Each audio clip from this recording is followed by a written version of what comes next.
high gear, I don't know. So let's see where we are. We discussed undamped free vibration,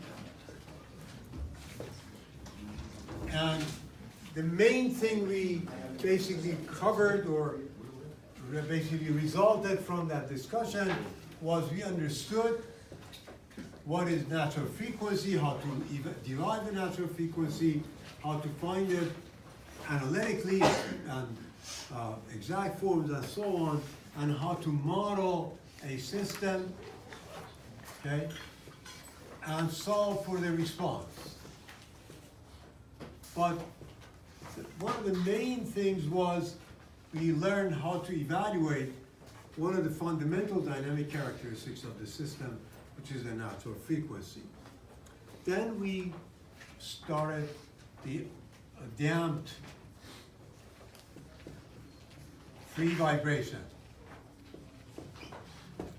So we demonstrated how you derive the equation of motion, and we defined damping ratio, and we looked at also the response, but the response in this case was a function of the damping ratio, so we looked at several cases, right? Overdamped, underdamped, critically damped. But as in this case, we demonstrated that how you can find natural frequency, which was an inherent characteristic of the system, we want to demonstrate in this case also how you find the damping ratio. Of course, natural frequency, it's very easy or clear to define because it is directly related to some meaningful physical characteristics of the system, the stiffness and the mass. This one is what we really fudged it. We could not fully describe it analytically. We said that it exists, but it means the energy dissipation in the system.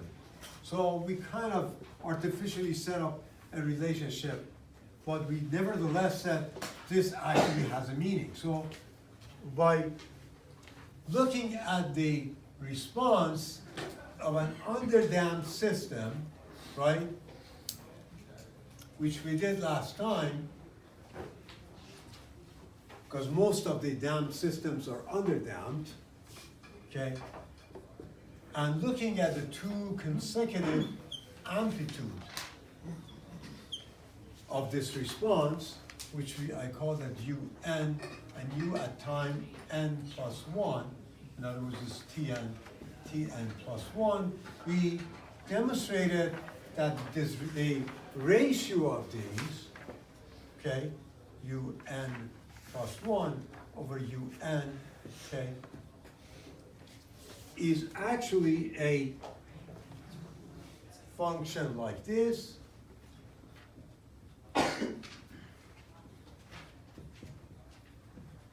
that led us to evaluate the damping ratio, right? We derived this last time, right? In this class we did. And of course, to make this easier, we took the natural log from both sides and we defined delta as being the natural log of big delta. So this resulted in 2 pi zeta over 1 minus zeta squared. And given that for most cases, damping is very small compared with 1, this can be assumed to be almost 1. So this ratio was negative 2 pi zeta, and this is a relationship that let us experimentally find the damping ratio. So although unlike the undamped systems, we could not analytically derive the natural frequency because natural frequency, as I said, is something meaningful, is clearly defined, is a ratio of the stiffness over mass, and those components can be physically identified, whereas damping, although it's a physical property of the system, it cannot be as directly like that explained, is much more complex, but nevertheless, at least experimentally, we can measure that, okay? So these are basically some of the important things that we wanted to learn about the vibratory system and develop a much better understanding of those elements that are very important in mechanical vibration. But also, if you remember, I promised you, and I want to honor my promise, that this course basically would cover two main themes: behavior of a system under free vibration condition, both undamped and damped, and when the system is subjected to a force that causes the vibration, which we call that force vibration. We also want to study that system in both categories where the system is undamped or damped. So we've covered now this part, which is half of the course, except that I have news for you that this half would be a lot more involved. Just more stuff that we need to discuss. Okay? So, any question? I assume now you are an expert now in free vibration, right? Okay. It's unfortunate that lab doesn't go in that chronological order, right? But nevertheless, that's okay. So what we are going to do, we're going to look at force vibration of undamped system. Or, before doing that, I should tell you that when it comes to forced vibration, the difference between that and the free vibration is that not just based on whether the system is undamped or damped, but also given what kind of a forcing function you have, you will have different categories of studying mechanical vibration. Because the forcing function can be harmonic, can be periodic, right? Like something like this. I guess or something like this, depending on what kind of a periodic function you have. So you have a variety of periodic functions. And then you can have a general type of forcing function. This general, in fact, in itself, can be two broad categories.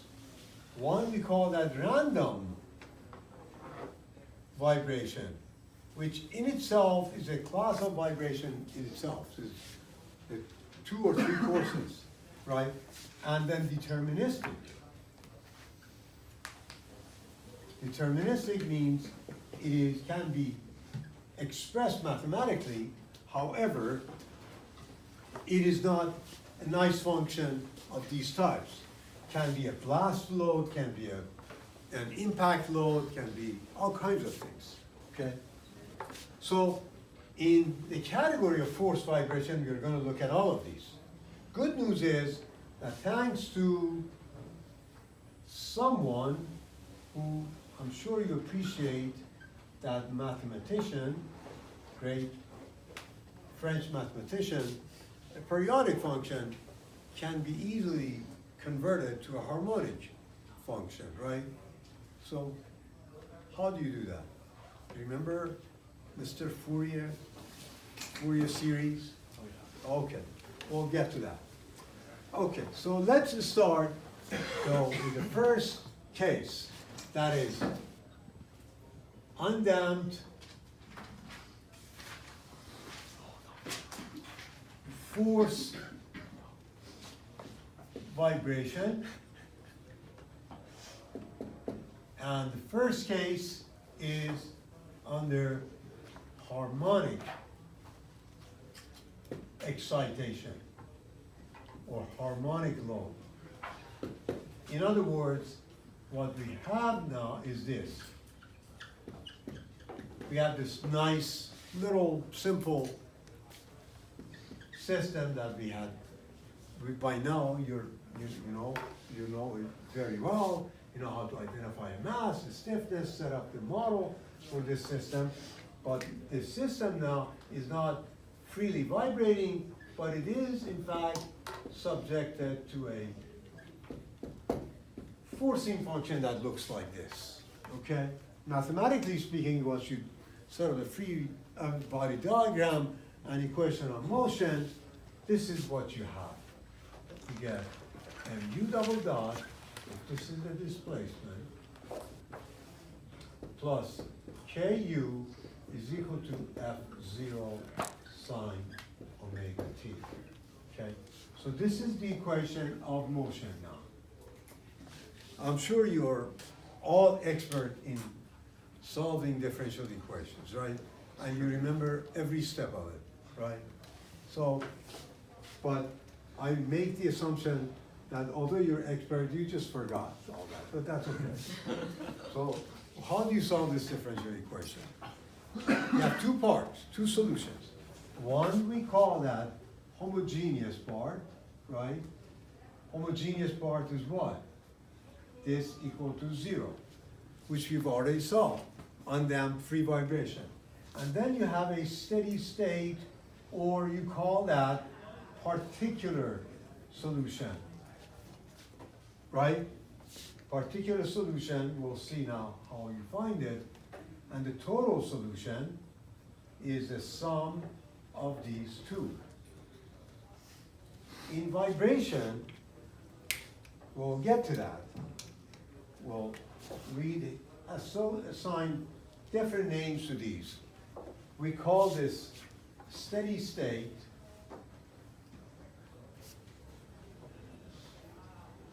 and this one we call transient. Okay? Yes? Sorry, which of those is equal to 0? The homogeneous solution is the solution of this equation. Mu double dot plus Ku is equal to 0. Oh, okay. Thank you. Sure, I was lazy, I didn't want to rewrite that, but you forced me now to rewrite, and that's okay. No, that's okay, it's Friday afternoon, so that's okay. So, and the particular solution is when you consider the right-hand side. So, since you don't remember, or I take it back, you do remember, but you don't want to use Laplace transform approach, right? So we just use the classic approach. If you have a differential equation with the right-hand side being a harmonic function, right? You do assume the solution, meaning the particular, or if you want a particular, steady state, whatever you want to call that, would be always of this form. So you assume, which is the right assumption, the response has a frequency which is the same as the forcing frequency, but the amplitude is something you need to find. In order to find that amplitude, this is the solution to this equation, so it should satisfy that equation.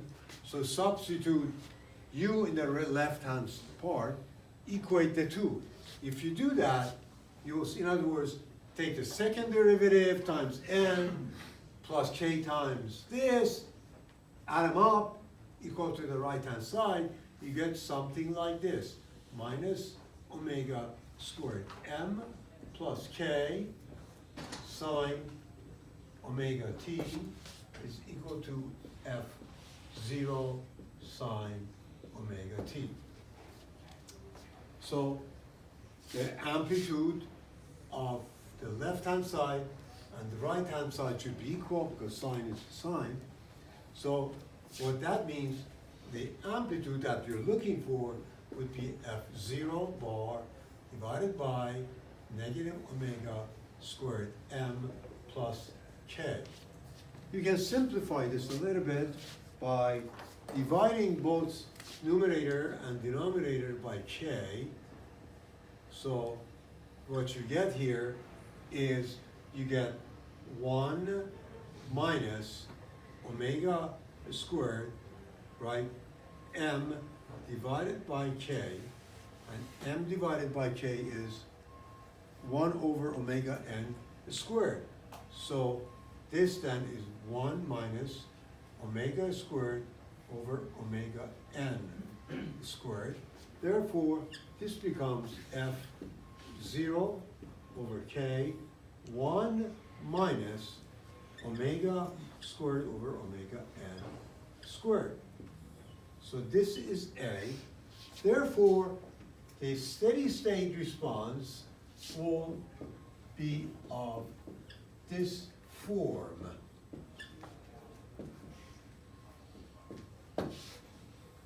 This is the amplitude of this response, where R is the ratio of the forcing frequency over the natural frequency of the system. Okay? Before I go any further, which of course to fully discuss and describe this, we need to make a few, I will make a few observations, okay? First of all, look at this. This is the response, dynamic response, of a system where it was not vibrating freely. We just put a forcing function and it starts vibrating, which we call that a steady state response. It's gonna continue as long as that forcing is acting on the system. But let's make an observation here, okay? What is the numerator in this amplitude? F0 over K. Can you tell me what that is? Displacement. Displacement of? You said it, I know what you mean. In other words, let's say you have a beam and you have a static force, which is F0 bar, right? And this beam is displaced. What is this? If the stiffness of this beam, which is 3I over L cubed, whatever it is K, this is F0 over K, right? So now, if you have a dynamic or time-dependent force who has the same amplitude, right? However, it is sinusoidal, it's not constant. It's a cyclic load, what we call that. It causes a deformation here, okay? What would be that deformation? Delta. This is the maximum displacement, right, under this. So what is the maximum displacement under this? Maximum displacement is maximum of this value. In other words, when this is equal to 1, right? So is that. So it would be 1 over 1 minus R squared times, if I call this delta, times that delta. In a way, in other words, if you have a static force that causes a displacement in the system, and that static force is replaced by a dynamic force whose amplitude is the same as the magnitude of this static force, but this is a cyclic load. This cyclic load causes an amplification to this displacement. Or the displacement under this load would be simply 1 over 1 minus R squared times that static displacement. That shows you a couple of things. One is that depending if, say, R is less than 1, right, that 1 over 1 minus R squared is going to be greater than 1, right?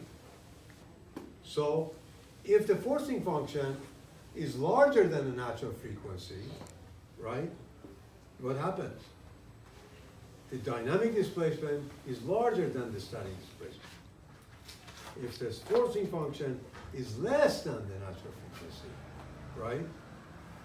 That means the dynamic force is less than the dynamic displacement is less than the static displacement.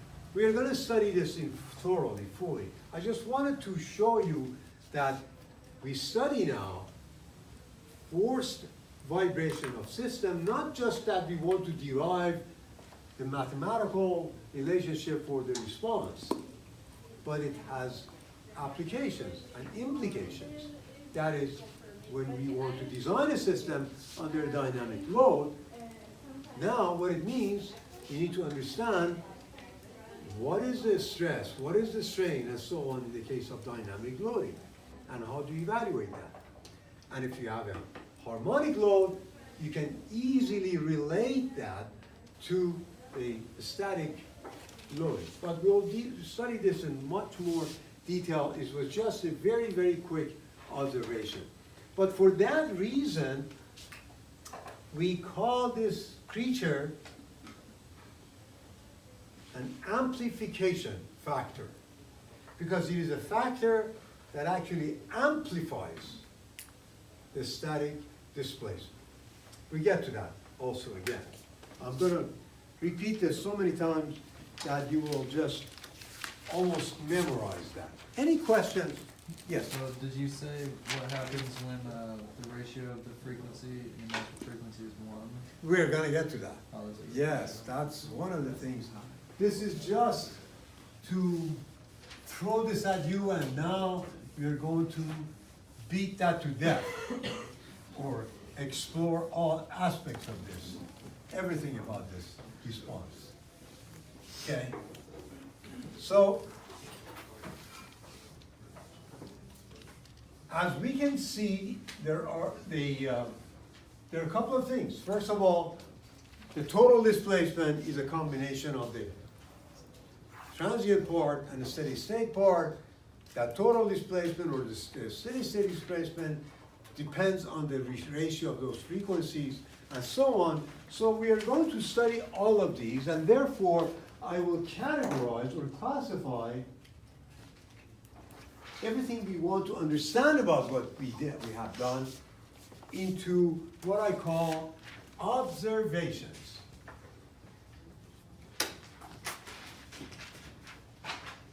See, if this was a course on differential equations, that's it, you've done it.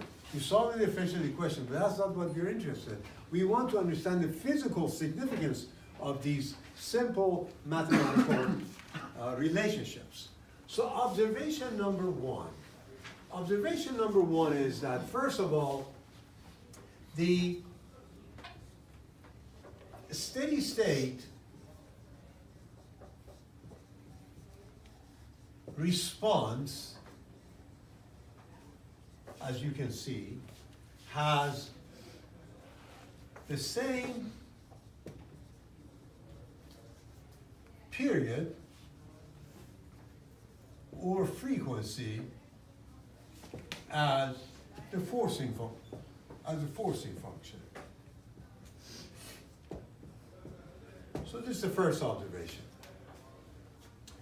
Why is that important? We'll see that.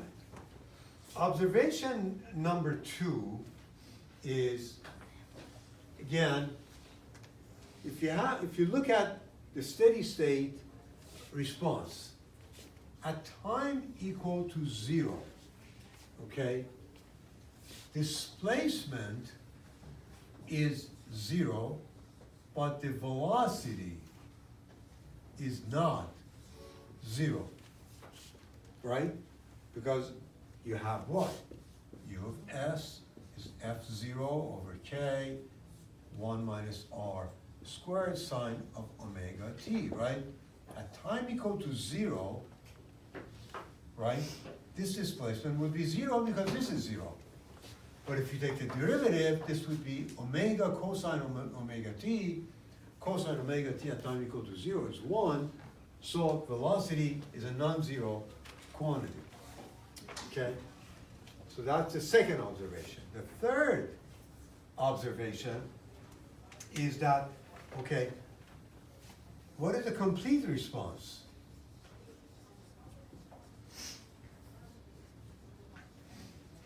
Okay, what is a complete response and how does that look? Complete response consists of the homogeneous part, which was, if you remember, was something like this. Right? Plus, now this steady state part.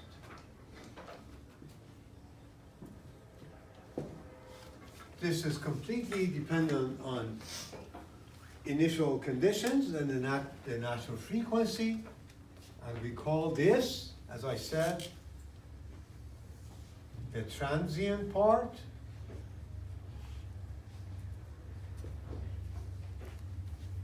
Okay? And this one we call steady state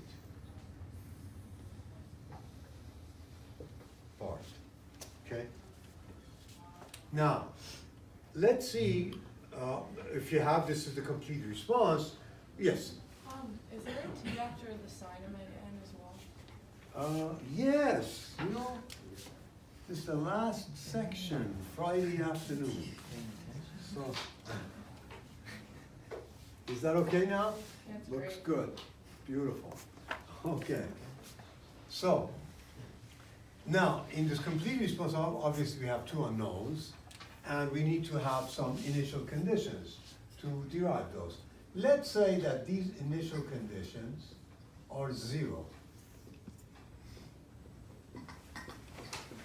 If you solve for the case with initial conditions equal to 0, in other words, substitute for t is equal to 0, then take the derivative, substitute for t equal to 0, you have two equations, two unknowns in terms of a1 and a2, find those, this is what you will get. I'm not going to go through all those details, but this is what is going to result. You get f0 times omega divided by m omega n squared minus omega squared times 1 over omega sine omega t minus 1 over omega n sine omega n t. Okay? So this is the complete response under the condition that the initial velocity and initial displacement are 0. So complete solution of this vibratory system. Okay? So that was observation number 3 or number 4. I lost track of these numbers. I think that was number 4, right? Complete response. I wrote the complete response, and then complete response under the initial conditions. Okay? So now let's make observation number 5.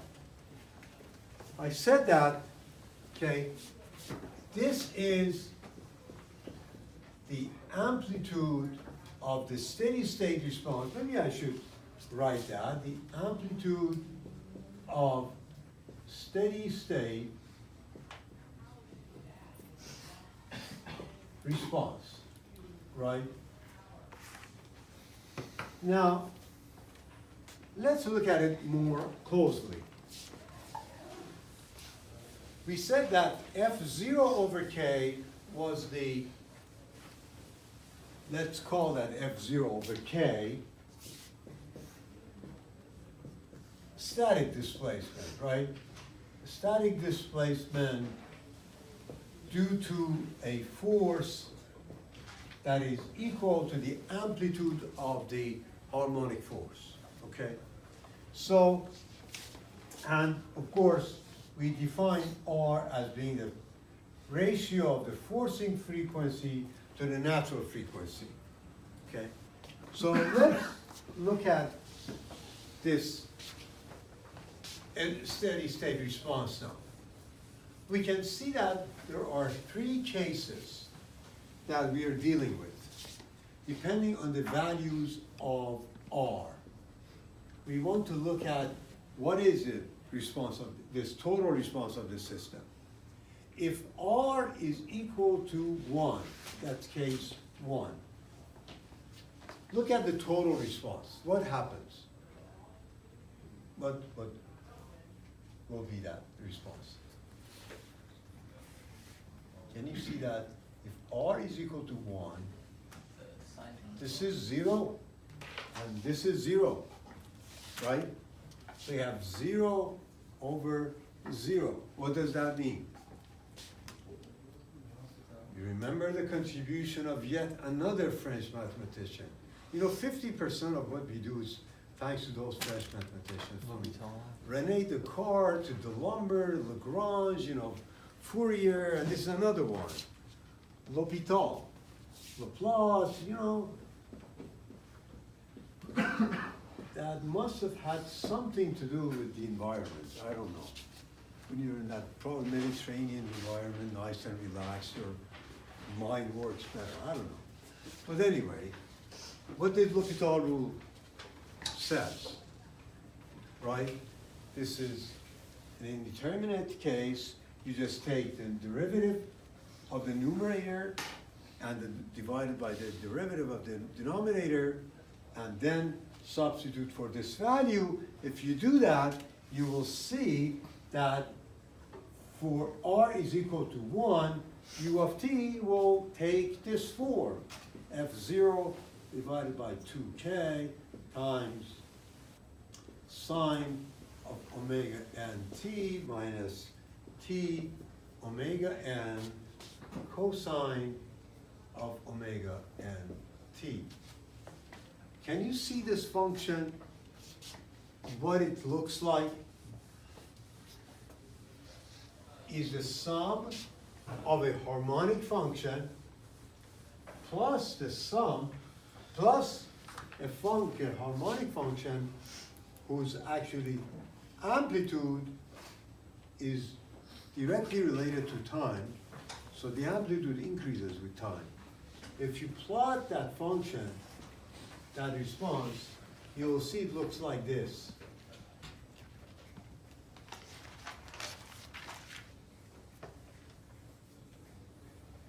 Plot it for yourself to be convinced. That means the amplitude of this function grows with time, goes to infinity. We call this phenomenon resonance.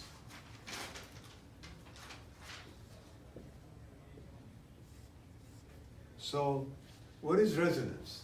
If the frequency of the forcing function and the natural frequency of the system are equal, then, and you have an undamped system, the response becomes unbound. That means system is going to be destroyed, right? When there's displacement, you just put more and more pressure. Basically, that's what it means on a system. Just, increase the displacement of it, eventually destroyed, right? That's what happens in the case that, for instance, some natural disasters take place, earthquake. There's a frequency within the content, the frequency content of the earthquake, dominant frequency content that somehow is the same as a natural frequency of those buildings. So they start vibrating, and then boom, they're destroyed. That reminds me of a actually good story about Professor Noori, who's one of the founding fathers of structural dynamics. He was a consultant engineer for Bank of America when they were building a nice facility in Mexico City. Mexico City is known for being an earthquake-prone area, one of the worst in the world. This is 1987 when he was basically, they were building that 42-story building. Everybody thought he's crazy because that's such an earthquake-prone area. How can you build such a tall building? He knew exactly about the earthquake characteristics of that region, so dominant frequency and so on. There were a lot of 2-3-story buildings So I think it was 1987, one of the worst earthquakes in history, that there 30,000 people actually were killed. The entire area was completely destroyed, and this building stood intact. It may be a few windows, glasses broke. He knew, because say in a rule of thumb is that in the case of structures, for every story you should consider 0.1 second for the natural period. So if you have a 3-story building, the natural period is 0.3 seconds. So you have a 42-story building, right? So you have almost a natural period of 4 seconds. If the dominant frequency of the earthquake is only 0.5 seconds, it's obvious that all those buildings that are within that range are going to get destroyed, but that building is intact because it's way away from the frequency of that. Same thing with designing anything, like you're building a sort of an aircraft engine on a wing of an airplane. You need to make sure that the frequency of that, dominant frequency of that, we'll see that of course later, either you have to pass it through quickly, or dominant frequency should be way away from the natural frequency of the structure that supports it. But anyway, this is the resonance phenomenon. Now, for the case that R is less than 1, what do you have here? Look at this. If R is less than 1, given that the forcing frequency and the displacement, steady state response, have the same frequency. So if this is the forcing function, the displacement, u of t, would be completely in phase as the, for instance, if this amplitude is larger, this would be also larger and so on, but in the same direction. Whereas if you have R is greater than 1, then the amplitude of the steady state response would be negative, or the opposite sign. So would be out of phase with the forcing frequency. So this is basically forcing function. So this is the case R is less than 1. This is when the case is greater than 1. Okay. So we'll get to study these in more detail. So let's move on further. That was observation number 5, right? Okay. Now, let's go back to that amplification factor, or what we call that an amplification factor. We are going to define a function called h of r, or h of omega. That's basically what this function is that amplitude divided by f0 over k. Or in other words, this is what that function is. We call this frequency response function. In the case of an undamped system, let's plot this function, okay? If you plot this function, you see it looks like this. This is R, this is H. If you plot that, this is 1, and this is 1. This function would look like this. At R equal to 1, it goes to infinity, right?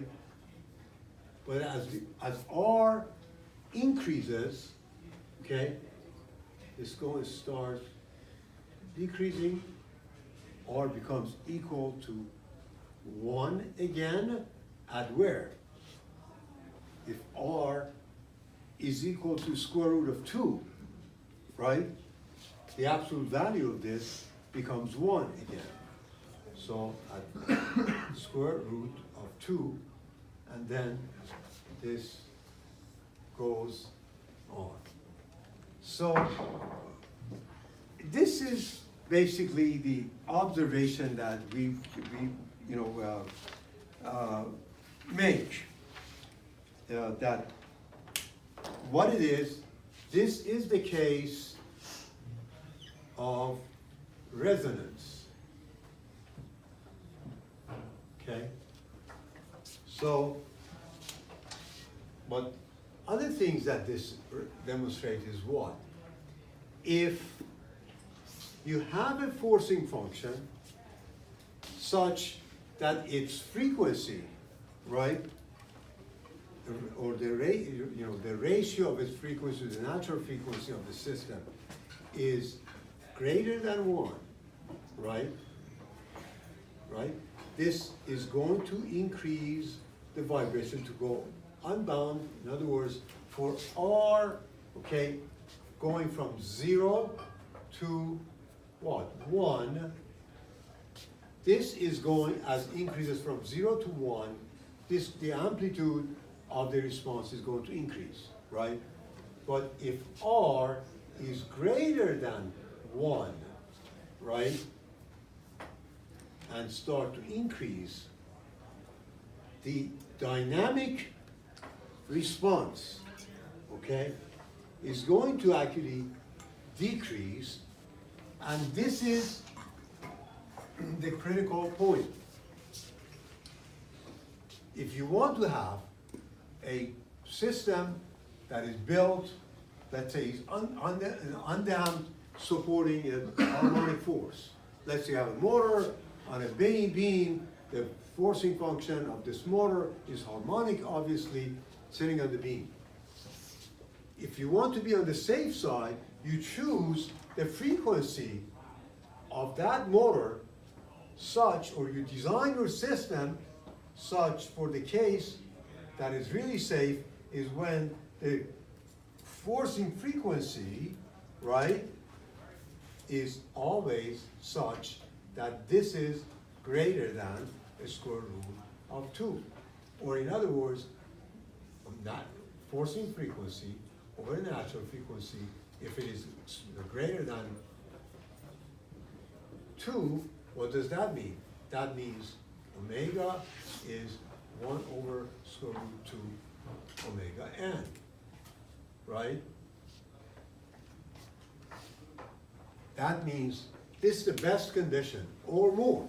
In other words, the larger that the frequency ratio is, the larger it is than square root of 2, the safer the structure is, because the less the dynamic displacement would be.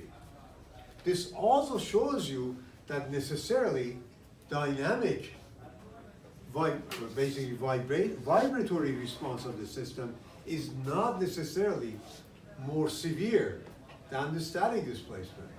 You assume that, for instance, okay, in general, dynamic response or dynamic displacement or dynamic stresses are always more than the static displacement. That is not true.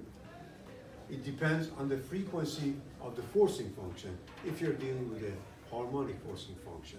If the frequency is such that this ratio greater than square root of 2, in fact, dynamic response is going to be less than the static, correspondingly static response. So that's what we call, of course, we call this frequency response function. And it has all these valuable information in it, besides the fact that, of course, we will do this for, as you will see, for the damped cases as well, and we study this in much more detail. But what happens if the natural frequency and the forcing frequency are not exactly equal, but almost equal? What happens? Let's look at that. This is what happens. Let's, for instance, assume that the difference between forcing frequency and natural frequency is very, very small. The difference between these two is very small. That means the forcing frequency is very close to natural frequency, but not exactly the same. So let's set a value for this small value. I just call that 2 delta, okay? You know, I don't think what I'm going to discuss here is the beating phenomenon. And I'm afraid that it requires more time to derive and demonstrate that, and I hate to just stop in the middle. So why don't we leave this for Monday?